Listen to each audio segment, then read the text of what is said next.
So I don't see where it's a major problem that would overhaul the whole process, and to add this much burden to a landowner. I think the county does have access to evasion criteria. If someone is, doing a family transfer to evade the law. I know in Gallatin County, at one point in time, we were working on one. They called us up and told us to cancel it. He had went ahead and put a for sale sign on the property while we were still in the process of doing the survey. And so Gallatin County said, you've got a for sale sign in there, that's definitely evasion, and made them go through the subdivision process. So, I mean, the county does have access. And I know they don't have, I looked in Madison, Jefferson, Lewis and Clark, and Gallatin County. None of them specifically spell out a time period in their regulations during the process. Some of them are asked a question like, do you have this for sale? Are you anticipating selling this? I think there's not a state statute that specifies they cannot sell it for X amount, so the county could probably ask the question, and sign an affidavit as such. I have all the rules and regulations if you all would like to have them, and they're short and sweet.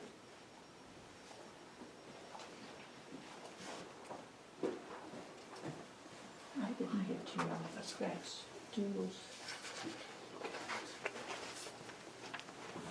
Can you tell us who you are? Oh, I'm sorry, I'm Jenny Shoulder, Okay.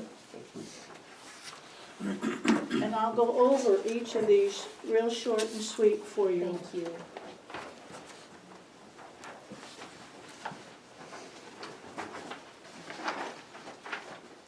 The first one is the gift tract from the Broadwater County regulations down to the red line. That's what we have in our regulations right now. Below the red line is the state Montana subdivision and surveying laws and regulations. And it's under 76.3207, division or aggregation of land exempt from review, but subject to survey requirements and zoning regulation exceptions, fees for examination of division. And if you go down to B, that's the only thing in the state regs on a family exemption. And then the next page, the biggest part, that's what the county requires us to put on the plat to state that they are not using this as an evasion. So what we put on the plat is way more than what the state or the county requires to certify. And if you can't catch somebody with this for evasion, what are we gonna do? What's the other alternative? Put them in jail? I mean, I'm serious, this is, they already signed that it's not for evasion. I don't know what else provision we could use to prevent it. That's not above and beyond all that's in that paperwork that's been extended. Give your birth certificate and have your all your genealogy done.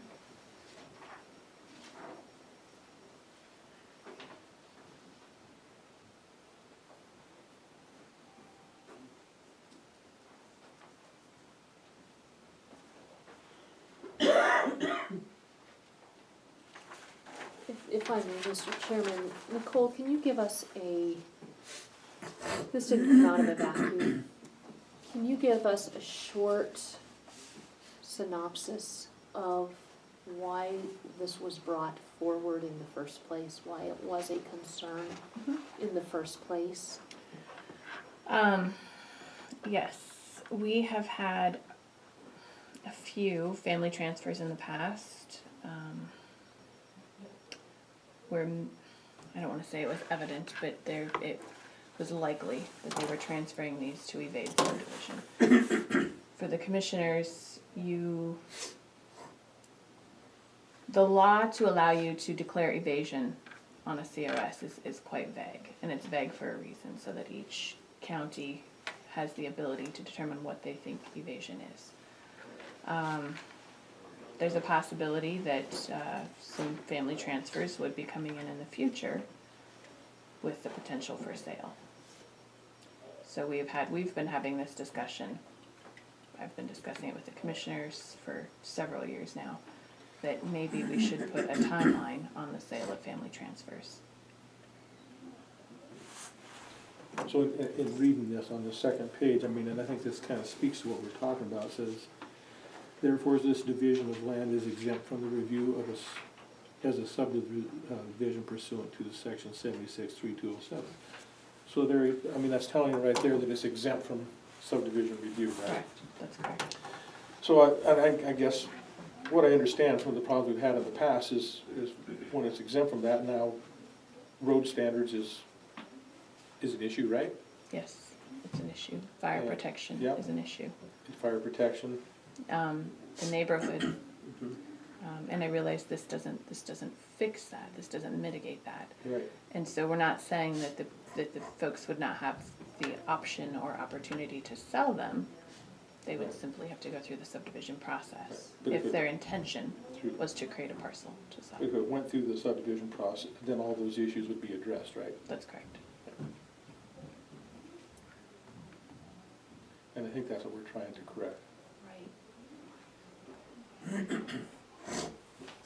Mr. Chairman, if I may, Corey, due to how vague the law is in Title 76, to not grant approval for a COS for a family transfer that appears to us to be an evasion, are you comfortable defending this commission without more stringent guidelines for us in MCA?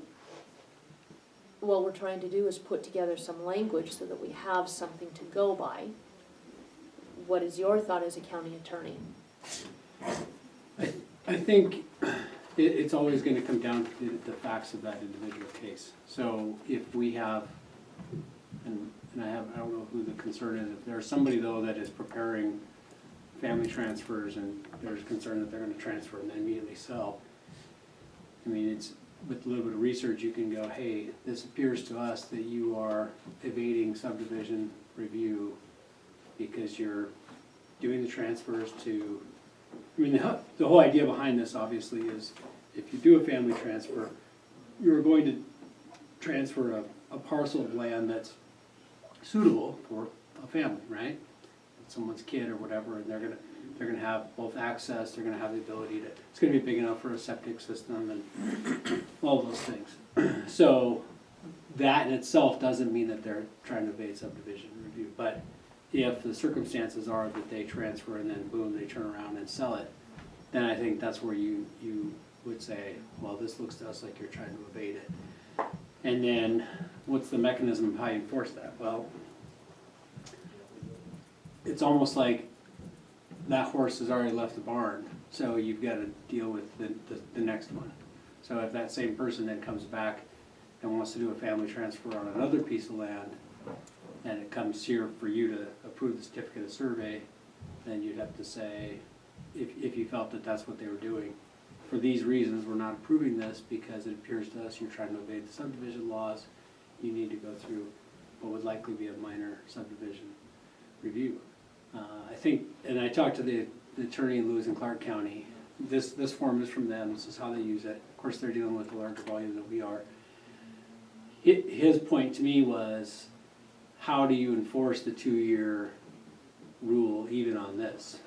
Because if someone transfers a parcel and the intention is that their kid's gonna build a house there and they're gonna be there forever, and then suddenly there's a death in the family, or they get transferred their job to across the country, their circumstances have changed, and if they need to sell it, they would say, we weren't trying to evade the subdivision review, our plans were changed by some external force. So the answer to every one of these is you gotta go to the individual facts of the case. Sure. So I would say that if you have a policy that's a 2-year prohibition, there's going to be times when you're gonna be asked to grant an exception for one of those circumstances that something has changed. And I think you're gonna wanna retain some ability to do that. But I think we are on the front edge of a development trend in Broadwater County that I think is different from what we've seen in the past. Most of that development is happening with people actually going through the formal subdivision process, and it's either in the south third or the north third, but it's everywhere really. So most of the development is going to be through that subdivision process. Whether someone along the line is gonna do a transfer to take advantage of it, I don't know. And really, the same thing would go if someone wants to realign a boundary, right? You can realign a boundary if you own 2 parcels, and that's even less stringent than the family transfer, but that's also something that people can do. But generally, you're talking about 1 or 2 pieces of land, you're not talking about 40 lot subdivisions. Sure.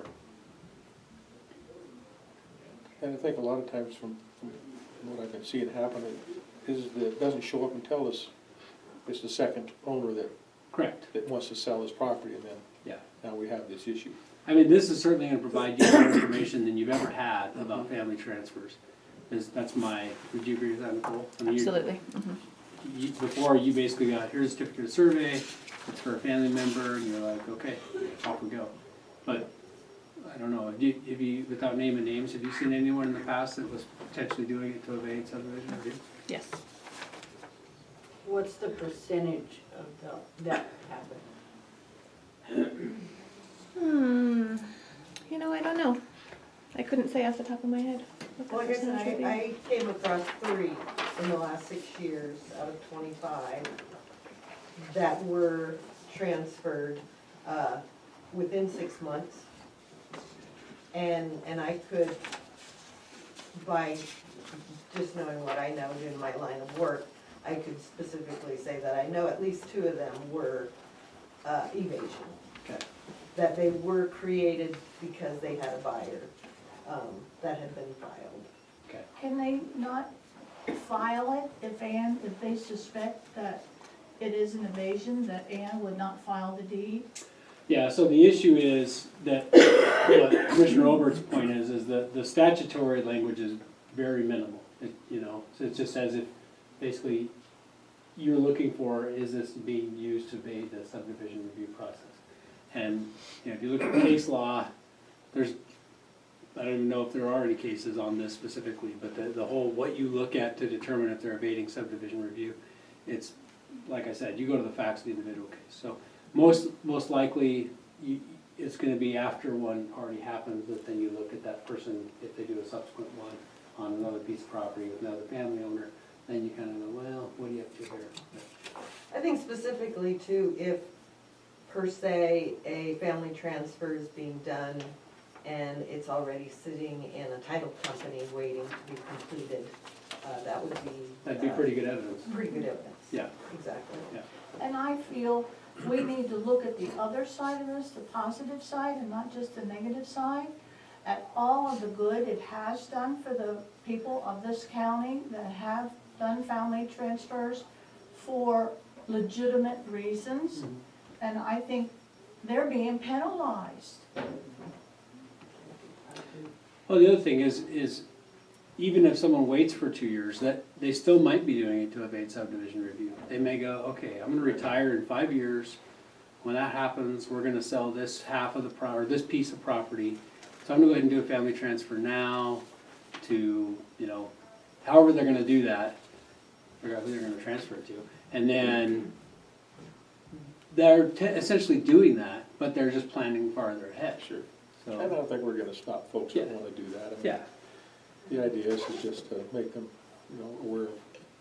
The whole intent behind this is that it's not wholesale That's right. subdivision, that you've got all these impacts that no one's thought about. And to what you said, Jenny, I absolutely agree, and that's where my concern is. I don't wanna see this commission or a future commission see something come through that ends up being a problem for law enforcement, again, without naming names, and then start. May I use one Wait a minute. example? Let me finish. And then have this commission overreact to stating no more family transfers. That doesn't serve anybody, and that's what I personally am looking to avoid with some kind of a policy that holds up with the county attorney. So maybe this isn't necessarily the right way to go, maybe it is. I don't know, but I do know we have a problem, and I do know we do not have a solution.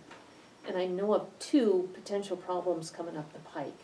And I wanna make sure that we are on solid ground before we have to address something. So, go ahead, Jenny, I just wanted to Well, if finish we that could just point. make this a policy that we look into it, and if you already think that it's an evasion, don't you have what you need to stop it? Well, I guess. That's where I don't feel confident. In my mind, that's what the reason this is for us to have the information to look into it. You know, the folks are gonna fill out this form, and that information is gonna be presented to us. And that's gonna give us the opportunity to look in and see if that's what their intent is. If their intent is not to evade subdivision laws, and we have that information right here to make that determination. That's how I look at this. And we also have the planning board to look into all of this before it comes to you also. They are supposed to advise you, look into as much of this as they can and send their advice to you. We've got land craft force review of planning board? COSs do not go to the planning board. Yeah, see, so they're never gonna see it. Right? Correct, unless the surveyor or the landowner chooses, they can Right. always request a meeting or Yeah. come during public comment. So the only suggestion I would have is on that 2-year thing, just put something that if it's due to a changed circumstance, Sure. the commission can grant A an waiver, exception whatever. to that. Yeah. I Because think that's the concern. The concern is someone gets divorced or dies or their job gets transferred to Chicago and then they're kinda like, we can't afford to have 2 houses, I gotta sell this one. Mhm. And then, other than that, I think, this is gonna provide you the information to know up front so. if it's being abused. One thing, Mr. Chairman, if I may make a comment. When a deed or any document that is properly notarized and paid for comes to our office, we are required to record it. Mhm.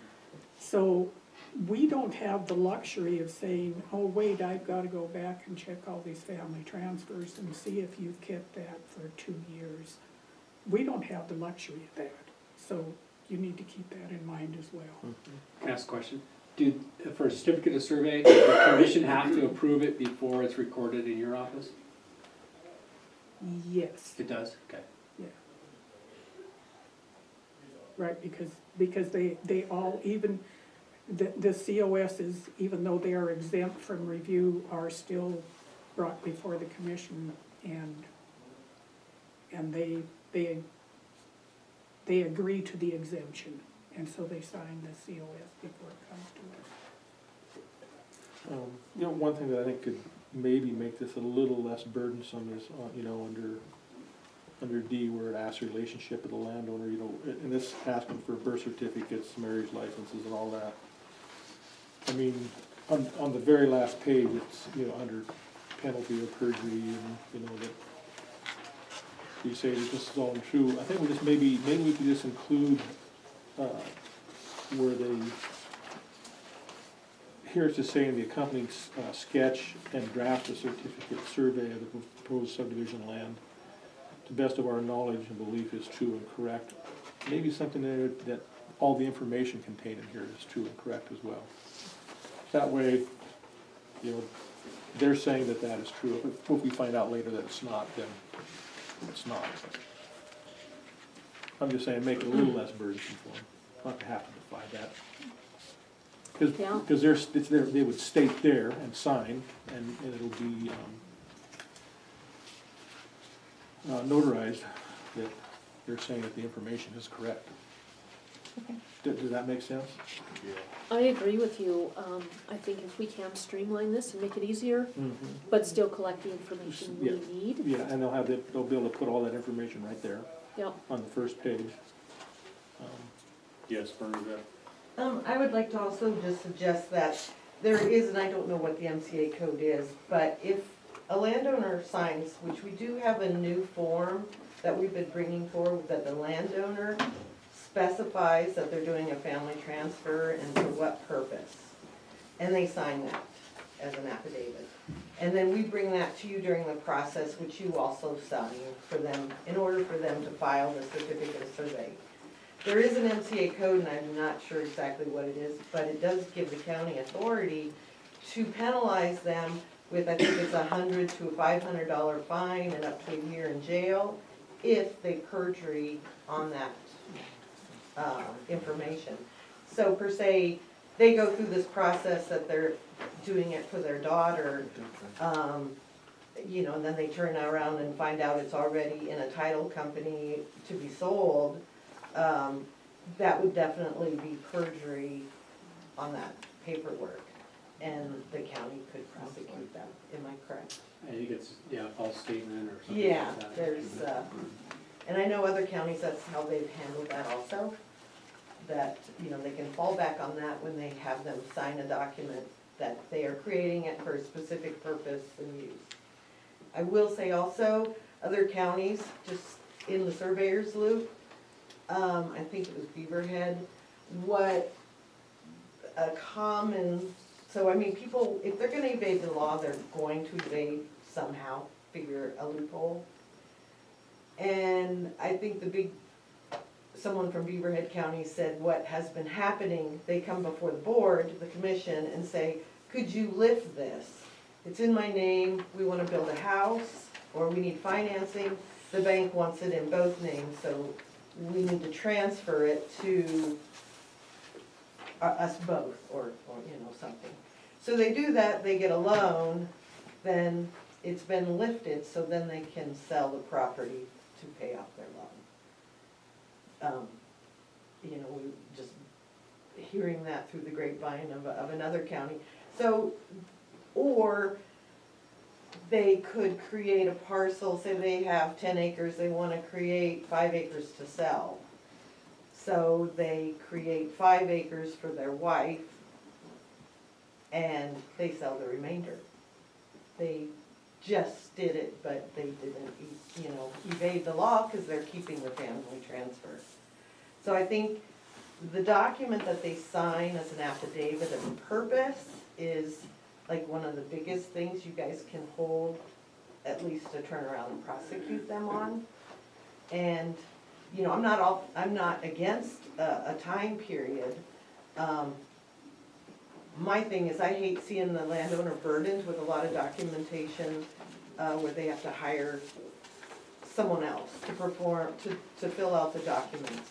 And like, whether or not a subdivision has been submitted on it before.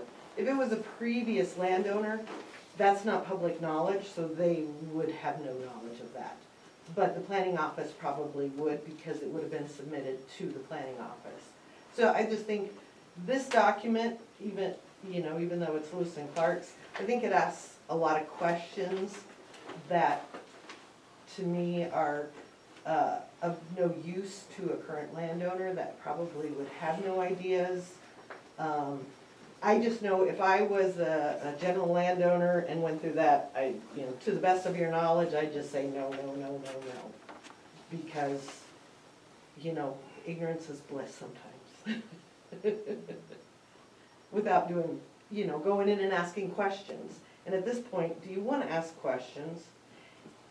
And then besides, okay, if you can see a history of family transfers done on this, I don't see where a history of certificate of surveys from 1973 is useful information.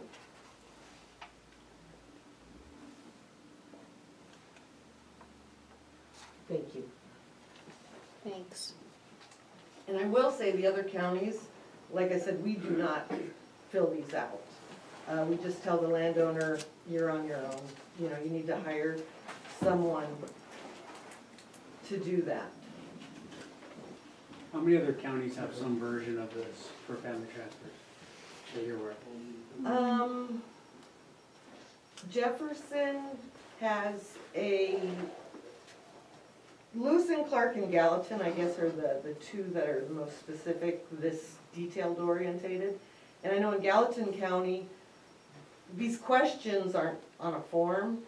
The landowner comes before the commission, they're put under oath, and then they're asked a lot of questions and information. That's Jefferson, Gallatin. Galvin? Yes. Of course, you know Lewis and Clark's, and again, the time period, which I find is odd, is not in any of those counties' regulations. It's just something they're told. So I don't know logistically if that's something you can hold a person to or not. That was what he told me, is that's kind of their goal, but they're grappling with how to enforce it. Right, right. Now Madison County, they just have like on their form, that you are acknowledging that you do not have the intentions of selling this. And again, that's just listed, there's not any of these detailed questions that you bring all this information, it's basically just like 4 or 5 facts. You've not done one for this person in this county, before. You do not have intentions or creating this for selling. I don't remember, but there's just 4 basic questions which then they sign as an affidavit of their intent.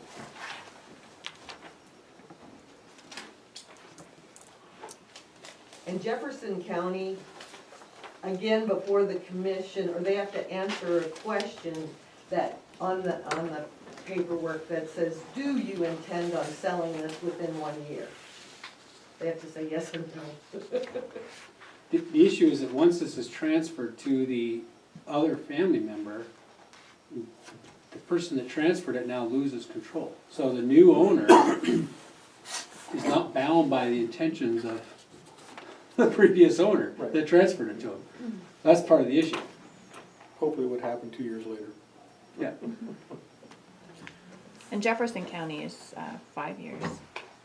They haven't passed that yet, I don't believe. Yeah, Oh, did they? yeah, Okay. June 2018. Oh, okay. They still have the unsigned version on their online then. So they've adopted one with a 5-year. 5 years.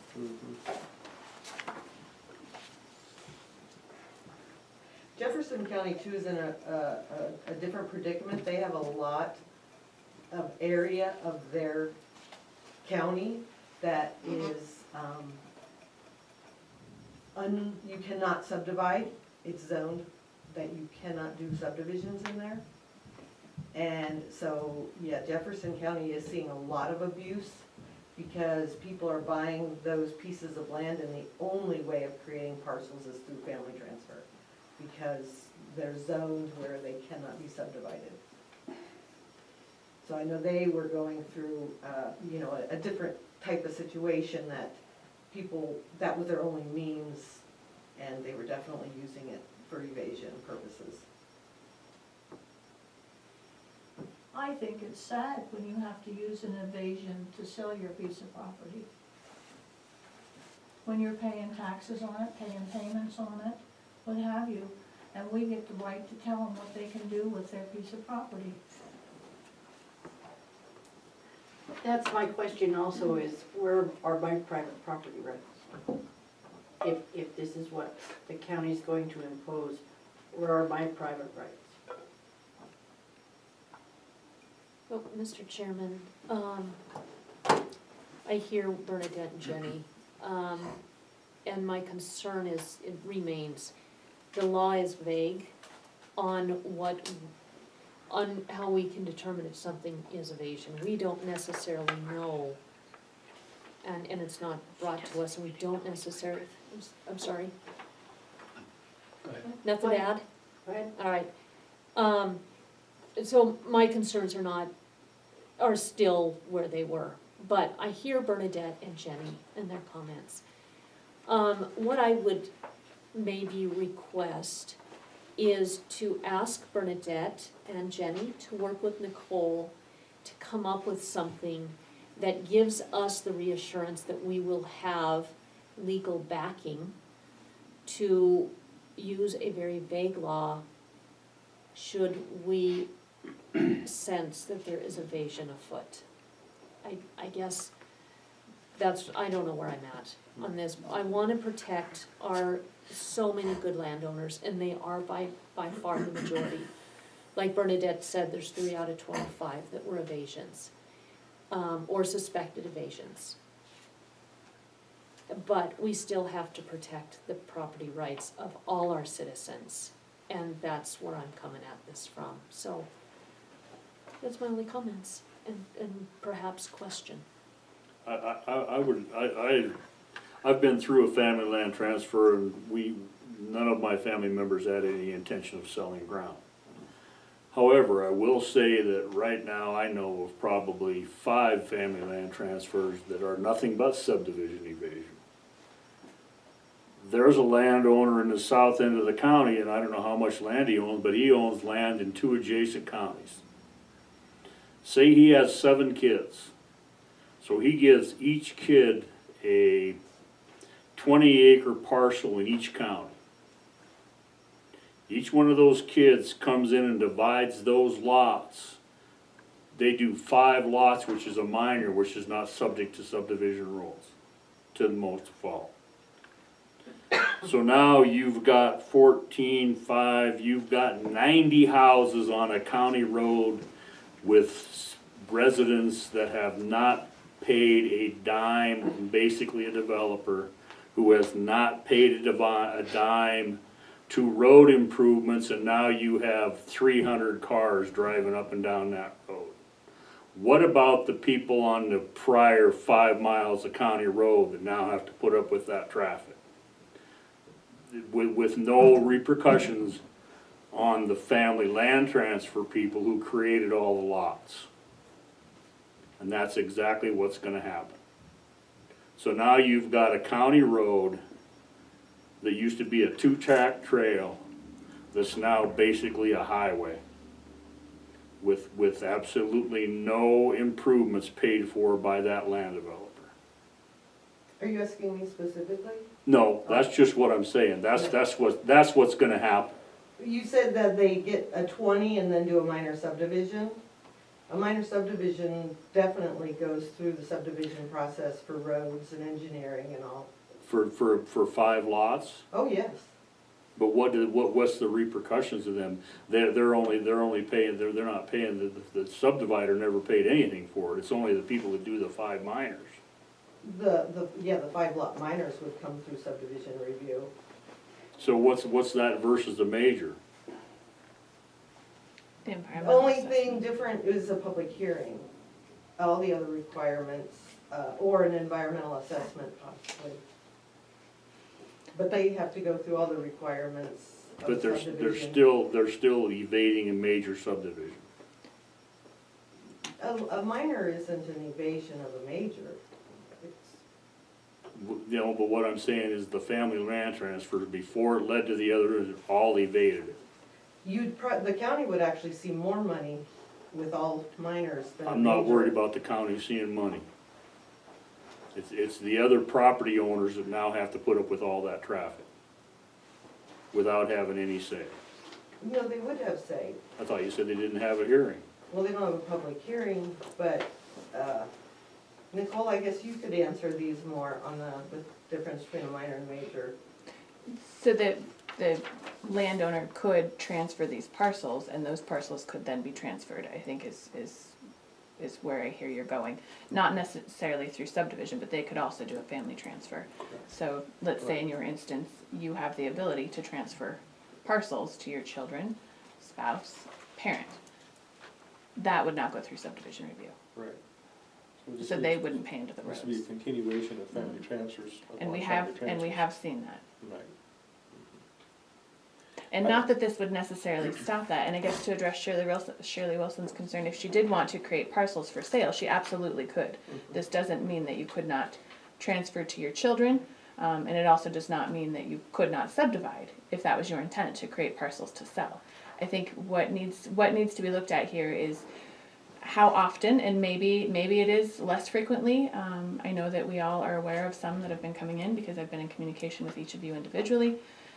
This has the potential to be a problem. Family transfers, if not used correctly, if the family transfer exemption is not used correctly and for its intent and purpose, that is a detriment to the citizens of Broadwater County, all of us, because they are not paying into fire protection. They are not dealing with the roads. They are not having public hearings. So, and I can promise you, it just happened this morning. A family transfer, a legitimate family transfer, parcel, homes are popping up on one, or what was seemingly one parcel of land, and the landowner came in and said, how come I didn't know about this subdivision going in across the road? So I'd explained to him, this is a family transfer, that these family members are legitimately living there, so it was not an evasion. But I'm telling you that the public has this perception that subdivisions are occurring and they are not being noticed. They're not participating in roads. So this would not necessarily stop them from doing it, and I think, you know, what I'm hearing from Corey as well in his conversations with Lewis and Clark County, and because of the rules that Ann has to follow, they could come in and they could still record a deed.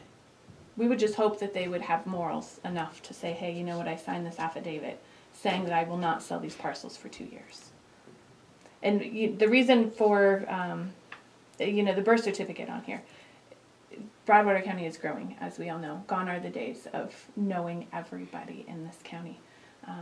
So if people come in to record a survey, family transfer, and say, this is my son, we take them at their word, and they're signing this. So I agree what you're saying as well. We can simply have that language on there. Or do you want them to provide the birth certificate? How much onus do you want them to have into this?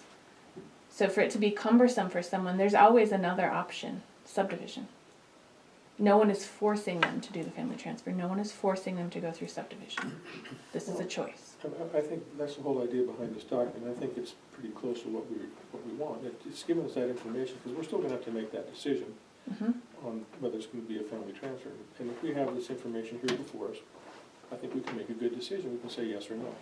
That's what I'm looking for. And that was the purpose for this. Yes. That is why That's right. you commissioners asked me Yeah. to come up with some document to give you the tools to further look into it and determine whether or not the use of an exemption is evasion, because that is the purpose when that COS comes to your table. Is this exemption appropriate? Does it appear to be evasion? You have 5 minutes to make a determination. This might give you a little more Right, that's what I see the of an idea understanding, of yep, this, to help you for me, do your job better. yeah, exactly. And that was the intent. It was never Yeah. to be a burden on the people.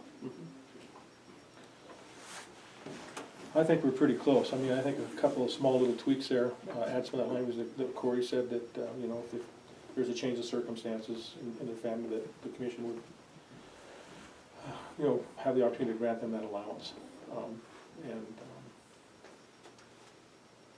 I'm okay with that.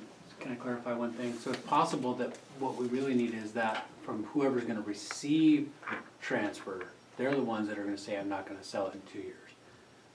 I kept thinking of it the other way, the person that transferred it, but once they transfer it, it's up to the other person. So just take my comments and apply them potentially to the other person. Right. So essentially But- two documents. But, you're right. But in theory, if they hold true to their word, they wouldn't sell it for 2 years. And after that 2-year period, I guess, that would come up for review again to the commission, right? Right. We'd have an No, opportunity to address it at that point. it wouldn't, Maybe because No, it's after the their 2 years, property, it they wouldn't, can sell no. it. If they divide it again, though? Oh, if they divide it If they again. divide If they it divide it again. again, yeah, that's what I'm saying. If they Okay. divide it, if they just sell the parcel, no, but if they want to divide it again, yes. Yeah, that's So this language, this number 9, I'm just going to read it aloud because this, and it's on page 3. This is at the commission's request because the previous document did not have a time. a Right. timestamp on it, so, I'm just going to read this aloud. It says, do you agree that you and/or your family member receiving this property will not sell any of the tracts created under the family transfer exemption for a period of 2 years unless you or the recipient files for subdivision review? So on a family transfer, you actually, if you're receiving the property, you also sign. So it seems to me that they would have, how would we make sure? I guess, because I hear what you're saying, it's the person who's receiving. But the person I had receiving, noticed that both people signed, that was Okay. my error. so is this sufficient, I guess, I mean, think does so. that meet Yeah, I think your so, concern? I didn't realize at the end that you were gonna have both people sign. Okay, So that covers that up. I think the Okay. question that I said was if, give them notice that if there's a significant change of life circumstances, then the commission could. and we can later- certainly add that as a sub-item to 9, Yeah, don't you think? I think that's the place for it, Okay, right there.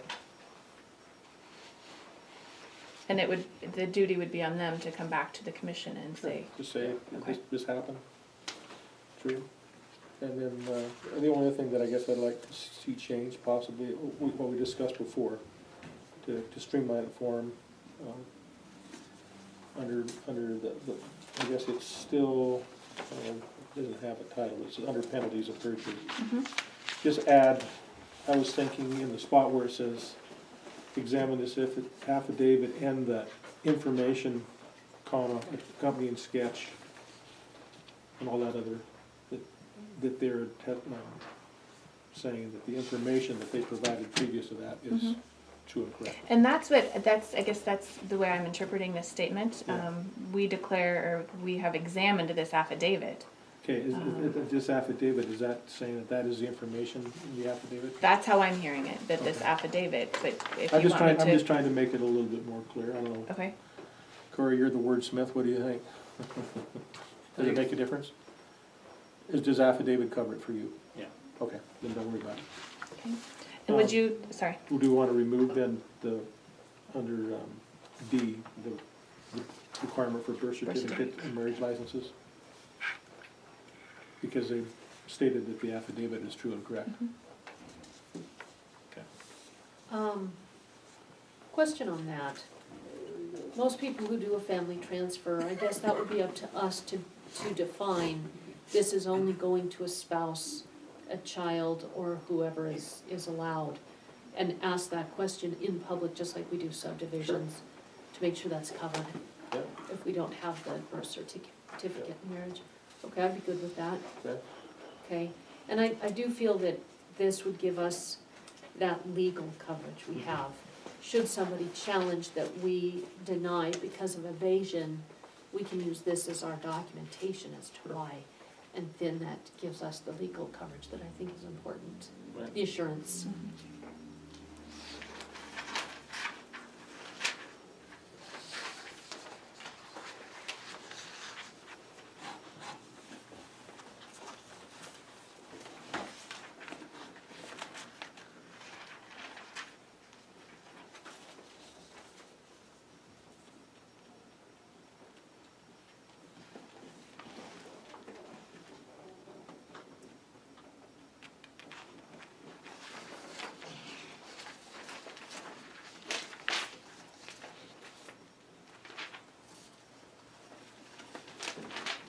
And it says immediate family member, so the common, I think the common definition of that's gonna be a little bit broader. That could be a parent or a sibling, I think. Isn't Can't it be a sibling by state law, it's parent, child, and or spouse. spouse. Cannot be a Okay. sibling. Cannot be a sibling.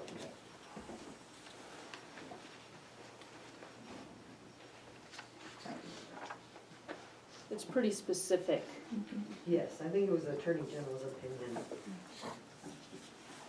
Mr. Chairman, Yes. I have a question for Cole.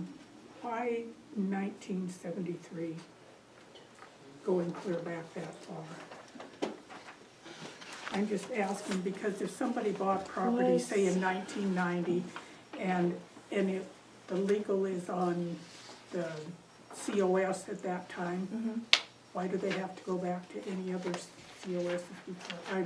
I'm just asking. To be honest, I simply took what Lewis and Clark was doing. Okay. And Lewis and Clark County has 1973, and I didn't question that. So I'm then I'm just you- asking if they, okay. The subdivision and Joe plating Blow owns this property and bought it with the warranty deed, and the legal description on there has COS, blah, blah, blah, with all the, why would he have to go back further than that before he could do a family transfer? I believe that the Subdivision and Plating Act was created in 1973.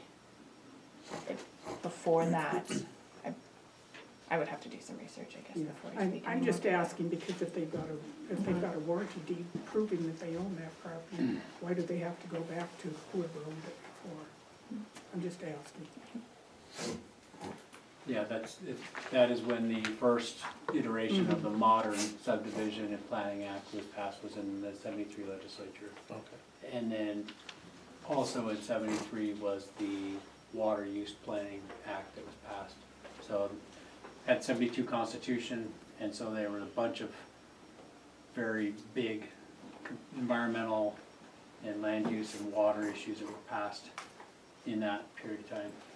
I mean, I can't even imagine today's legislature doing everything that they did in 73. It was really a massive amount of work that they did, so.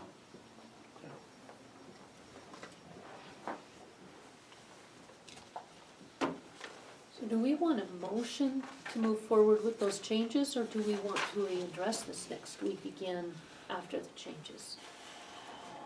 Well, they're pretty small changes, right? Mm-hmm. We're just removing the birth certificate language and adding, if there's a change of circumstance, that the Board of Commissioners could grant.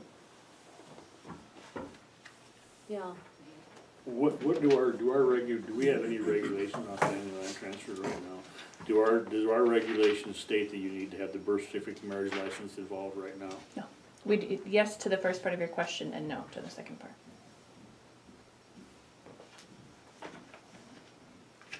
what do they say about land transfers, family transfers, sorry, Um, off the top of your Gosh, head? I didn't bring my regulation down with me, I should have brought my book. It basically outlines, it's a more user-friendly version of MCA that, a family transfer can be used once per lifetime per county to a parent, spouse, or child. And then it goes through the process of how you do that. in It's the Rockland document that County. Jenny Schauber handed out. Oh, perfect, okay. All the paperwork I gave you was for Broadwater County. Thank you. She was more prepared than me, I didn't even grab my regs. And she pointed that out, I was not, should have remembered that. You'll also add on here a line for both the gifter and the receiver, right? I The think that's applicant and important. the recipient, Mhm. okay, or recipients, depending on how many.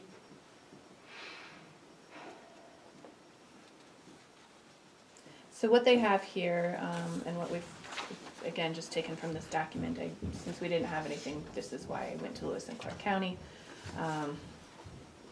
Where it says signature of each applicant on 4, we can change that to say recipient, because I think that more clearly defines whose signature we're looking for. As the applicant, they are the recipients, but I think if we were to actually call it out as recipient, would that satisfy? Yes. And I think it should be both the applicant and the And recipient. the recipient, mhm. Or So we can- recipients. Each applicant, signature of each recipient.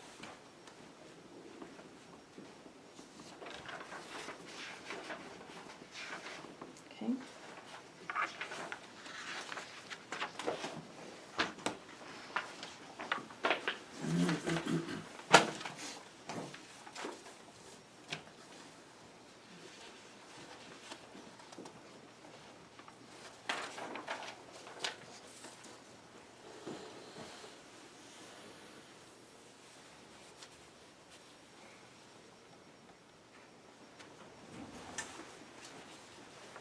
Mr. Chairman, Yes. I would personally like to have the changes brought forth before you approve. so that we can see the new document before it's approved? I think that's the intent.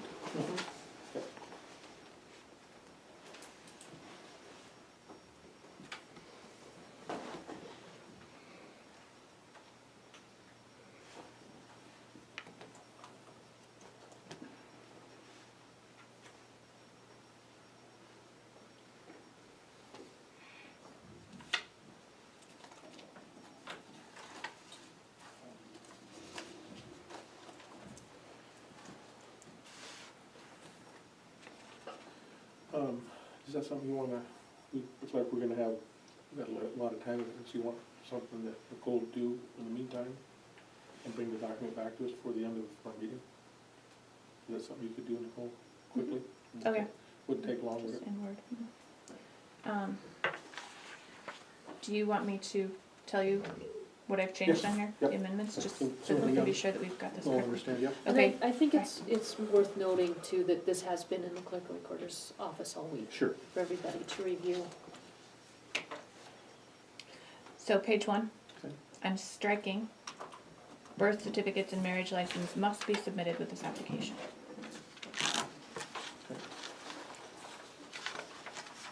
Page 3, under item 9, and I'm open to any suggestions here, I literally was just jotting this down.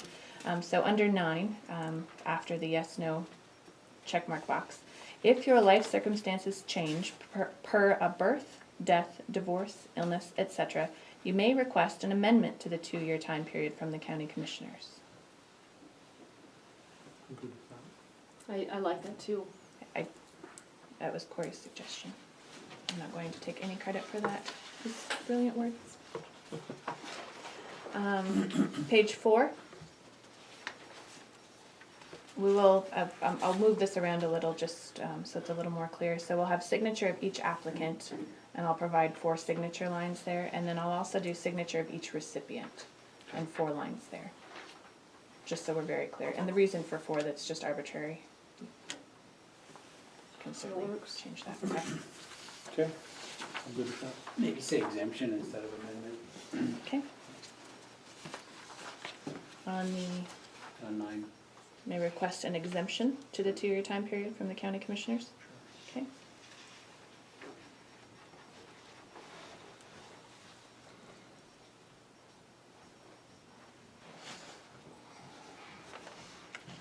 Yeah, I'm good with revisiting this. I know you're gonna head out of town, but I don't know that we need you here. I'm not leaving Yeah. until 3:30. Oh, okay. We'll be here for another hour or better. Okay. So, would you like me just to, as soon as I make these changes, just pop it down to you? Pop back down and Okay. then Perfect. I'm good with that. we'll review it and, okay? Sounds good. Thank you. Thank you.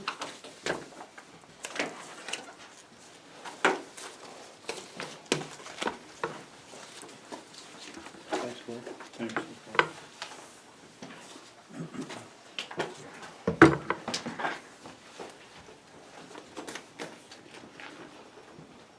Okay, 11:30 Blackfoot phone bill evaluations.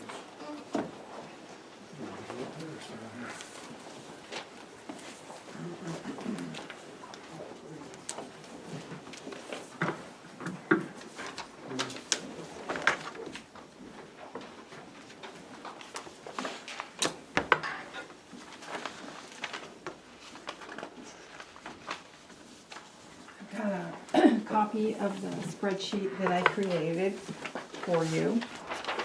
And then I also have for each one of you some of the information that I have comments on. There's 2 pages for each one of this. Thank you. And then I do have copies of the bills. I didn't think you'd each want a complete copy, but I do have for you to look at, just so you know where I got my information. So I first of all like to introduce myself. My name is Terry Valdez, and I'm a customer advocate for the Connect Group. The Connect Group takes care of your phone equipment. You're under contract with us to where you have unlimited service, unlimited warranty. on your system. So everything I'm doing here is part of your contract with us. So I just want to make that clear. I don't work for Clearfly or Blackfoot or Montana Internet or any of them. So what I did to start off with, Mike was kind enough to send me the bills that you had, all of your connectivity. And connectivity means phone lines, internet, MPLS, which is a private network that you have. And so the first column, what I did was I went through, and what you previously had was you had your dial tone, and I'm looking at the first sheet, the first column. You had where your dial tone was on a separate circuit. So what you had was at the courthouse and over at the health center, they had 2 circuits that were just used for voice, and you had 23 channels. And that means anybody in your organization would use one of those 23 channels to get out for the phone, okay? So as you can see, I list the 23 channels. That's what Clearfly was charging you. The circuit for the dial tone here was the 369. They included at no charge to you the DIDs. Those are your direct inward dials. That's like the phone number for the Treasury's Department, the phone number for the commissions. If you have a personal DID, those are the numbers. Those were included. Long distance on all of those circuits were included. There was no charge for long distance. Then you had fax lines, and those fax lines were charged at $39.95 a piece. And so that totaled, for the 19 of them, that totaled $719.10. And then over at the health center, we did have, because they had so many phones over there, and they needed very good call quality, there was a small circuit over there. So here at the courthouse, you had the major circuit, but to take the IP phones, you had a small circuit over at the health department. That's the remote sites. That's like the health department, the fairgrounds, Okay. the solid waste, road department, Okay. and I missed one, Extension. probably. Okay, like I said, I'm just kind of going through what I saw on the forms. Then, so that was your dial tone. Your E911 service was totally separate. And what might be confusing on these bills, 2 things might have been confusing. On the account number that started with an M, all 3, there were 3 bills on this account number. And they all totaled $1,069.35. Okay, so that's what you were paying for the services and over at the sheriff's department. The other thing they had, because they have CenturyLink lines, they do pay long distance on those lines. Something very interesting in looking at that long distance bill, for some reason in October it doubled. I don't know why, I don't know if CenturyLink increased it, but if you look at the past year on that bill, you will notice that what they offer, and I've got a copy of this bill if you'd like to see it, they actually have a spreadsheet that shows your usage, and it went from like $60-some up to $89. I don't know what caused that, so I did notice that. But when this change started to make, your long distance on the E911 lines was about $189. Okay? Yeah, Terry? Yes. Did that, the double in October, did that continue in November and December Yes, and this year? it continued till now. So I Okay. really think that's something you need, and if you'd like me to help, I can. But I did notice that big change. It was all between 60 and 80, and all of a sudden it jumped up. And we can, contact CenturyLink and find out, did they just raise their rates? Or is the calling out different? I don't know. But I did notice that on that bill. Okay, Okay? thank you. And then at the health service, solid waste, and road department, at those 3 locations, you had Montana Internet. And what I decided on the internet speed was to let you know, besides what the monthly cost, what the internet speed, so you can see the difference. At the health service